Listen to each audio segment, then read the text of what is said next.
गुरुजी को मेरा प्रणाम दंडवत। गुरुजी, मेरा एक ही प्रश्न है, जैसे हमें कोई प्रसाद देता है महापुरुषों के द्वारा, गुरुजनों के द्वारा, तो उस प्रसाद को कैसे ग्रहण करना चाहिए? भगवान का भोग लग गया, वो भोग हमको ग्रहण करना ही है। कभी ऐसा होता है कि जो है हमने सब्जी बनाई या दाल बनाई और भगवान का भोग लग गया और आप जब उसके लिए पाने लगे तो पता लगा उसमें नमक नहीं है। इसके बाद उसमें नमक नहीं डालना है, उसके बाद उसमें नमक नहीं पड़ना है। जो भगवान का भोग लग गया वो तदवती गृहीत करना है। इसमें दो महापुरुषों को उदाहरण देंगे हम। एक तो स्वनाम धन जो है शंकराचार्य जी, कृष्ण बोधाश्रम जी महाराज, वो तो तपस्वी थे, याथा तथ्य परावरज्ञ थे।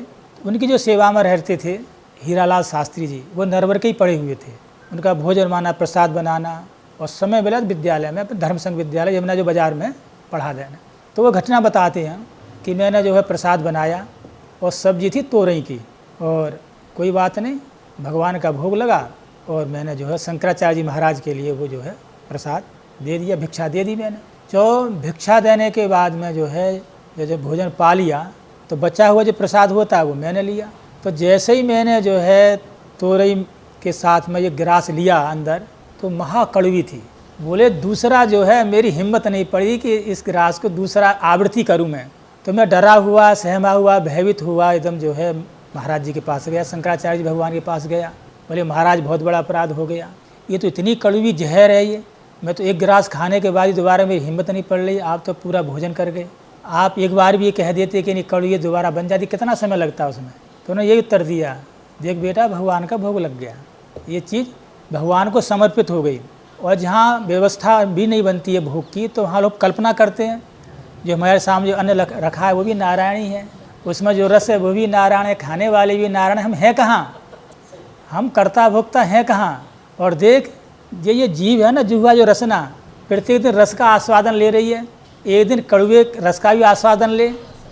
ये जब इसको मीठा खाने का अभ्यास है तो कड़वा खाने का अभ्यास इसी को होना चाहिए। ऐसा करके उनके लिए उन्होंने बताया, तो निश्चित था ना। एक और है हमारे जैसे साहित्याचार्य गुरु जी हैं, दिवाकर पिताजी हैं, यहाँ साहित्य विभागाध्यक्ष रहे, और उनका जो है कर्मकांड से विषयक विशेष चिंतन था। विषयगत तो था ही, किंतु बहुत पद्धतियाँ उन्होंने बनाई। तो घटना बताते हैं जो है माता जी के द्वारा ही शायद बताई गई घटना थी। ये जब विद्यार्थी थे ना, हम जब किसी काम से घर गए तो ऐसा हुआ है, शायद यही दिन थे, तो इन दिनों में लौंजी बनती है, लौंजी होता है ना, वो पना बनता है, लू ना लग जाए, वो ना लग जाए, तो उसमें वो भी डाल देते हैं, गुठली भी डाल देते हैं, उसको चूसने में बड़ा आनंद आता है। तो पना बना हुआ था और माताजी ने भोजन बनाया और भगवान का भोग लगाया। भगवान का भोग लगाने के बाद तो गुरुजी ने जो है साहित्याचार्य गुरुजी ने उसको जो है पा लिया। उसमें जो गुठली थी, अब उसको कैसे खाएं, जिसका भोग लग गया वो तो वस्तु अंदर पहुंचनी है। तो उन्होंने उस गुठली को सुखाया, सत्य घटना है। गुठली को सुखाया, सुखाने के बाद में इमाम दस्ता में कूटा, उसका चूरन बनाया, फिर चूरन की उसी पानी के साथ उसकी फंकी ली। क्यों कि ये जब भगवान को भोग लग गया तो इसमें कुछ भी अंश त्याज्य नहीं है, एक भी कण इसका त्याज्य नहीं, चाहे गुठली क्यों ना हो। तो ये है, तो ये प्रत्यक्ष प्रमाण है, उसमें कोई अंश ये न ते पितरो याता, ये नहीं आता पिता मथा महा, ये नहीं आया सता मार्गम तेन गच्छन नरिष्यति। ये मनुस्मृति का ये न ते पितरो याता, हमारे जैसे मार्ग पिता पिता में प्रपिता में चले हों, बावा परवा सर्वावा नाना परना नानी, जो महापुरुष चले हैं उसी जो है मार्ग का हमें अनुसरण करना चाहिए।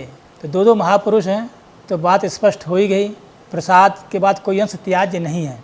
हाँ, अब दूसरा यह है कि कभी कभी ऐसी परिस्थिति होती है कि प्रसाद लिया हमने तो उसका कभी निरादन न करें। यदि प्रसाद में अन्न का हो, कोई हो, तो उसमें ये नहीं है कि अन्न का है ये तो मेरा भजन नहीं हुआ है तो मैं ना लूँ। हाँ हाँ, तो हाँ, उसमें जैसे ये विचार करना चाहिए। जैसे हम अवंतिका जाते हैं, महाराज जी हैं और वहाँ शेष चंडी हमेशा होती है।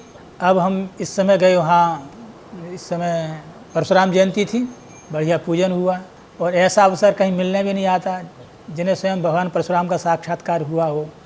ऐसे जो है हम करने वाले हों, कराने वो करने वाले हों, ऐसा सौभाग्य कहाँ प्राप्त होगा।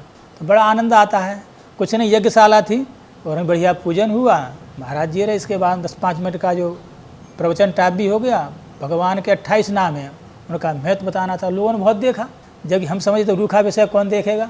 कितनी मैंने देखा कि उसमें जो है हमारे किसी भी कर्मकांड में सत्यता होना और वो बात अंदर से करी जाए तो वो 100 कुंडी यज्ञ और 10 कुंडी यज्ञ जितना भी सब रहता है ना, वो सब हल्का हो जाता है कि उसमें बहुत समझौता करने पड़ते हैं। इस विधि को समझौता करना नहीं पड़ता है, तो वो हमेशा दूध से रहते हैं। तो या तो हम लोगों का ये रहता है स्वभाव, जिसका कोई नियम है, तो हमारे आचार्य विद्वानों को ये उस समय जो है ध्यान देना चाहिए।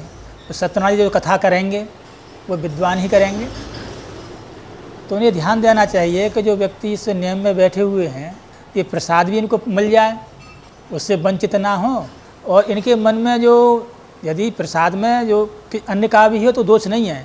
आप ये देखिए ना, आप दूध है, गव्य है, औषधि है और गुरु ने निर्देश कर दिया, आपका स्नान भी नहीं हुआ है, गुरु ने निर्देश कर दिया आप इसको पालो, तभी व्रत भंग नहीं होता है, तभी व्रत भंग नहीं होता है।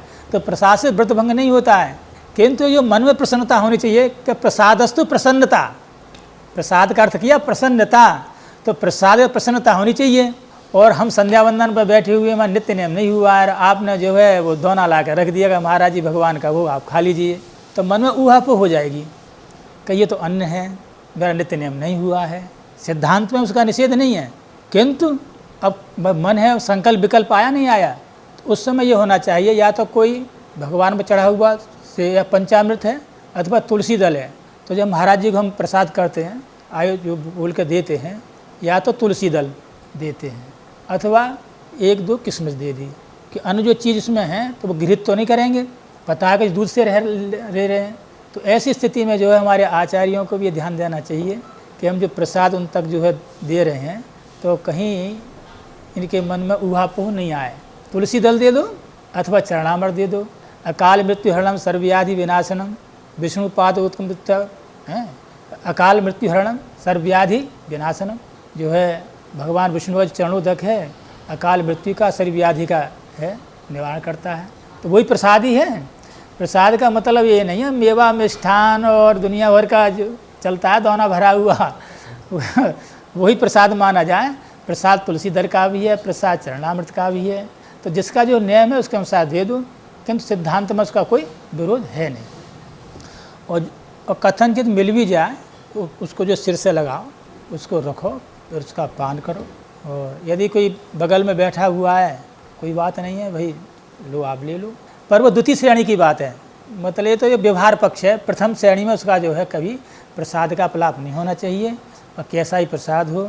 और आप सत्यनारायण कथा है ही सब स्पष्ट ही है कि प्रसाद का जो अपराध होता है वो अकाट्य है, वो किसी से काटा नहीं जा सकता है। इस पर यद्यपि जो है प्रसाद पे शंख है, घंटा है, आरती है, मेरा मन है, सब पे अलग अलग ये विषय पढ़ेंगे और प्रमाण के सहित पढ़ेंगे। ये तो आपने सामान्य ढंग से पूछा है और ये बात सामान्य जनों तक पहुँचे, तो उसमें जो ज़्यादा वैदिक और शास्त्रीय प्रक्रिया जो है इस लोग नहीं बोले जा सकते हैं, क्योंकि आजकल जो कठिन विषय आने के बाद फिर उसको मूल विषय को भी छोड़ देते हैं। तो आप लोगों से यही है, हम तो जितना भी अभी गए थे वहाँ हमारे शिष्य ने कराया वो जो है वर्धापन संस्कार, कितनी बढ़िया परंपरा, पूरे वैदिक विधि से। अभी फेसबुक से डाल दिया होगा है, हाँ आचार्य रविकांत जी ने, बहुत जगह जगह जो भी परिचित थे अपने नरवर के वहाँ सब उपस्थित थे, चाहे बरेली के हों, चाहे हरिद्वार के हों, चाहे वृंदावन के, चाहे बरसाना के हों, मैंने देखा सब लोग थे। और शास्त्रीय विधि के द्वारा उन्होंने जो है वर्धापन जन्मोत्सव संस्कार किया। इसका ब्राह्मण भोजन जो विधि है वो की, और रात्रि में उन्होंने धर्म सभा रखी, रात्रि में धर्म सभा, जो वहाँ वक्ता गए थे उन्होंने वहाँ बोला कि, और बढ़िया एक आचार्य जी ने बहुत अच्छा बोला, वो धीरे धीरे आ जाएगा उस पर, कि स्नान की क्या विधि है, सोने की क्या विधि है, भोजन की क्या विधि है, हाँ सब जो है शास्त्र प्रमाण के साथ प्रस्तुत हुआ।